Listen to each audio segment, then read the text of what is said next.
Welcome to the Deep Dive, the show where we take a stack of your sources and really pull out the key nuggets, giving you that shortcut to being genuinely well-informed. Mm-hmm.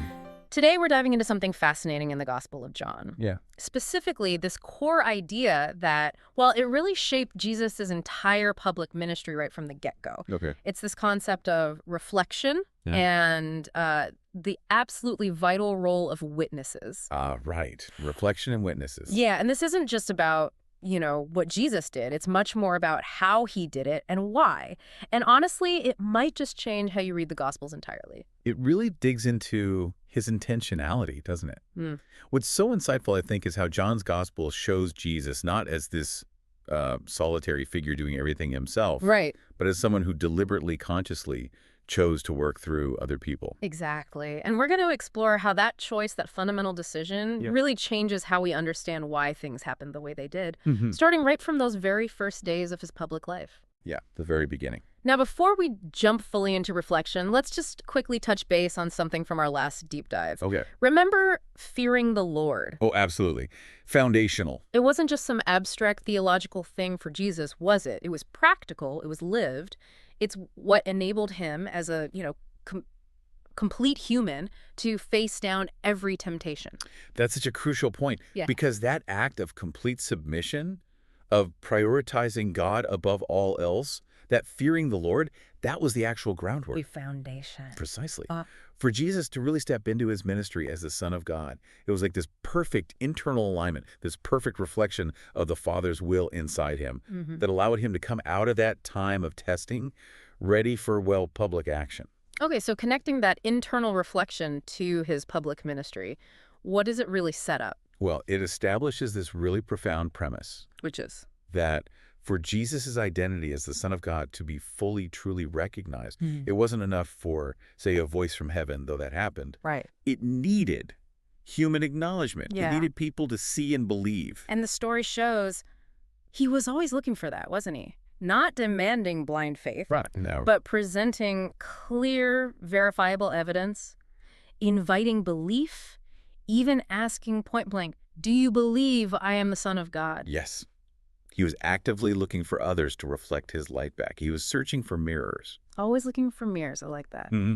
So our deep dive into John chapter 1, it gives us this amazing metaphor that really holds all this together. It does. John chapter 1, verse 1. In the beginning was the Word, and the Word was with God, and the Word was God. And that beginning, it's not Genesis 1, is it? No, it's like an even earlier, more fundamental starting point. Jesus as the eternal Word. Exactly. And then John chapter 1, verse 4 keeps building. In him was life, and that life was the light of all mankind. Light and light. Which immediately sets up this critical dynamic with darkness. John chapter 1, verse 5 says, the light shines in the darkness, and the darkness has not overcome it. Okay, now here's where we think to challenge a common idea. All right. We often picture light and darkness as these, equal and opposite forces locked in battle. Yeah, that's a common image, Yeah. two distinct things fighting. But the view here is different, isn't it? Darkness isn't presented as some created thing that actively fights light. No, it's more passive. It's simply the absence of light, or maybe more accurately, the absence of reflection. That's a key distinction. If you think about it, it kind of mirrors other things. Like hate isn't really its own force. It's the absence or, the diminishing of love. Or silence is just the absence of sound. Exactly. And God himself says in Isaiah chapter 45, verse 7, I form the light and create darkness. I, the Lord, do all these things. So both are within his scope. Right. But the difference between light and darkness, particularly in creation, seems to hinge on whether something reflects the light. So that powerful line, the darkness has not overcome it, from John chapter 1, verse 5, we could understand it as the darkness did not reflect it. Wow. Okay, think about that. It totally reframes it, right? It's not a battle. Light doesn't fight darkness. It just fills it. It fills the void, yeah. But only if there's something there to bounce off to make the light visible. Ah, okay. So understanding that is foundational. Absolutely crucial for understanding what Jesus does next.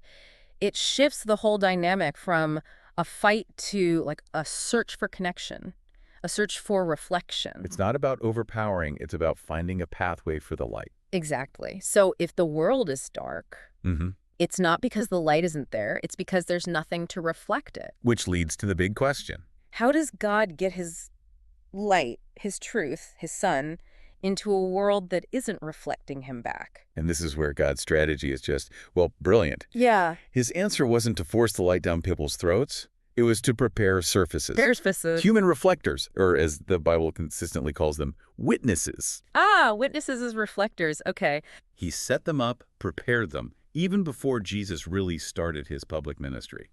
It's almost like Jesus' own identity as the Son of God was designed to be confirmed through us, through human mirrors. And the first big mirror, the primary reflector Taylor made. Has to be John the Baptist. Right. John chapter 1, verses 6 through 8, it says, "There was a man sent from God whose name was John. He came as a witness to testify concerning that light, so that through him all might believe." Crucially. He himself was not the light. He came only as a witness to the light. His whole job was just pointing, reflecting Jesus. Pointing to Jesus. That was his entire mission, reflecting that coming light. He was that essential first mirror. And what's so interesting is how Jesus then structured his whole early ministry around exactly that principle. Okay, so this reflector idea really comes into focus when we look at how Jesus actually started his ministry and gathered those very first followers. Yeah, in John chapter 1. Verses 19 through 51.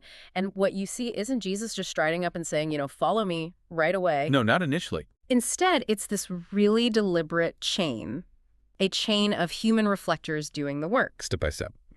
So, day 1, John chapter 1, verses 19 through 28, John the Baptist gives his testimony. He says who he isn't and points ahead. Right, setting the stage. Day 2, John chapter 1, verses 29 through 34, John sees Jesus and points directly, look, the Lamb of God. The specific identification. Then, day 3, John chapter 1, verses 35 through 42, John points to Jesus again. And this time, 2 of John's own disciples, Andrew is one, they actually go and follow Jesus. And what does Andrew do immediately? He goes and gets his brother. He brings Simon Peter to Jesus, another link in the chain. Yep. Finally, day 4, John chapter 1, verses 43 through 51, Jesus finds Philip, and then Philip turns right around and brings Nathanael. Another reflection. And it's Nathanael right then who makes that incredible confession in John chapter 1, verse 49. Rabbi, you are the Son of God. You are the King of Israel. And that's the earliest, clearest confession from a disciple in John's gospel. Right there on day 4. And this sequence, it's just so important because it shows Jesus' method. It's patient, it's intentional. Yeah. He doesn't bypass the human element. He uses it. They're all brought through this chain. John, then Andrew, then Philip. Which makes you ask, why? Why do it that way? Why not just call them directly himself? He certainly could have. Exactly. And I think the answer connects beautifully to that passage in Romans. Romans 10. Yeah, Romans chapter 10, verses 13 through 15. Everyone who calls on the name of the Lord will be saved. Okay, standard. But then Paul asks, how then can they call on the one they have not believed in? And how can they believe in the one of whom they have not heard? And how can they hear without someone preaching to them? Ah, the chain of hearing. And how can anyone preach unless they are sent? And then he quotes Isaiah, how beautiful are the feet of those who bring good news. Beautiful feet. That's such a striking image. It is. And what's insightful is seeing this as God's deliberate design for salvation. The good news has to travel human to human. Why, though? Why is that essential? Well, think about it. It's not just about efficiency, clearly, but it also counters any claim that faith is just, some kind of divine mind control. Ah, right. Like God just zapping belief into people. Exactly. Instead, it's a testimony. It's one person sharing with another. That makes it relatable, verifiable in a human sense, and deeply personal. Undeniable, almost. It's like God is saying, look, I could just beam the message down. But I choose to use you. Wow. So Jesus, even with only, 3.5 years for his public ministry? Yeah, a very short time. And infinite power. He consciously puts this, self-imposed limitation on himself. A handicap, almost. Always working through these human witnesses. He waits 3 whole critical days right at the start. Patiently. Just waiting for this reflector chain to get going with John. It wasn't about being fast. Right. It was about honoring the human part in his divine plan. And this isn't just a startup strategy either. This pattern continues. Right. Okay, let's follow that. Jesus goes to the wedding in Cana. That's John chapter 2, verses 1 through 11. The first sign. But there's this interesting little detail. Nathanael, one of those first guys called. The one Philip brought. Yeah. John chapter 21, verse 2 tells us later he was from Cana. Oh. So not a coincidence. He went there. Probably not. It suggests Jesus went there because a reflector A witness was already present, a local guy ready to see and testify to who he I was, ready to mirror the miracle. Exactly. He goes where there's a potential mirror. And this reliance on human intermediaries, it just keeps showing up. Like in Jerusalem. Yeah, later in John chapter 2, verses 23 through 25. Jesus does signs. Lots of people believe in him because of the signs. But the text says he would not entrust himself to them, for he knew all people. He didn't need their testimony to know himself. Right. He knew their hearts, knew their belief was maybe a bit superficial, based only on wonders. And yet, He still chose to rely on human witnesses for the deeper work, for building his actual core group. that paradox is so important. Even when his power seems obvious, when crowds are gathering, Yeah. Jesus consistently uses people for the real stuff. Like, think about baptism. Right? John chapter 4, verses 1 and 2, it says, Jesus was making and baptizing more disciples than John, though in fact, it was not Jesus who baptized, but his disciples. Right. Which makes you ask that question, another potential misconception. Why didn't Jesus baptize with water himself? Exactly. And the answer seems clear from the text. Jesus baptizes with the Holy Spirit. Water baptism is for the humans. It's the role of the reflector, the witness, the human participant showing their allegiance. So Jesus needed disciples through John, who did baptize with water. Right. And then those disciples become reflectors themselves, baptizing others. It's this chain of mirroring passed down. Person to person. Wow. Okay, this leads us to maybe the most profound part of this whole idea. Jesus' ultimate self-limitation. John chapter 5. Yeah. John chapter 5, verse 19, Jesus just states it plainly. The Son can do nothing by himself. He can do only what he sees his Father doing. Such a powerful statement of dependence, of reflection. And then John chapter 5, verse 23 gives the reason why. That all may honor the Son, just as they honor the Father. Ah, so the honor is linked. It seems so. If we connect the dots, Mm-hmm. the Father entrusts his work to Jesus, the Son. Right. And then Jesus, the Son, deliberately chooses to entrust his work to his disciples, to us, to these human reflectors. He could have done it all perfectly, instantly. No question. But he chose not to. And that wasn't weakness or inefficiency. No. It feels like this incredible act of love. Yeah, designed specifically to allow his human reflectors, his witnesses, to be honored right alongside him. To share in the glory. Like he says later in Luke chapter 22, verse 28, to the disciples, "You are those who have stood by me in my trials."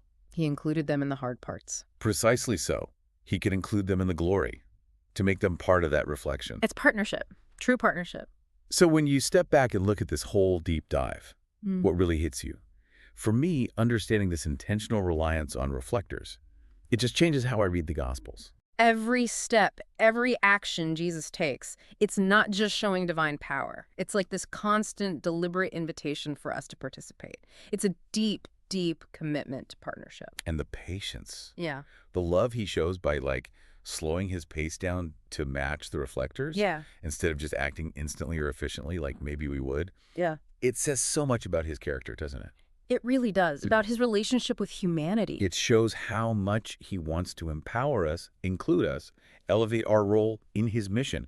He didn't just want followers who obeyed. He wanted co-workers. Co-laborers, yeah. Co-reflectors of his light. Okay, so let's try and wrap this up. Jesus, holding infinite power, able to do anything instantly, consciously, deliberately chose to work through human reflectors, through witnesses, right from the very start of his public ministry. Yeah. And this wasn't some limitation forced upon him. It was an expression of his love, his humility, his deep desire for us to participate and even be honored. He could have been the only light source, but he chose to create countless mirrors. So that leaves a really important question for you, the listener, to think about. What does it actually mean for you to be a reflector of Jesus's light? Right now, in your life, in your context. Yeah, think about your own world, your family, your job, your neighborhood. Where might you be called to be that reflector? Not maybe in some huge dramatic way, Probably not. but just in the everyday stuff, the small interactions. What seemingly tiny act of witness, of reflection, could maybe start a chain reaction, carrying that light forward. Something definitely worth reflecting on. Thank you for joining us on this deep dive. We really hope this exploration has given you some fresh insights to consider.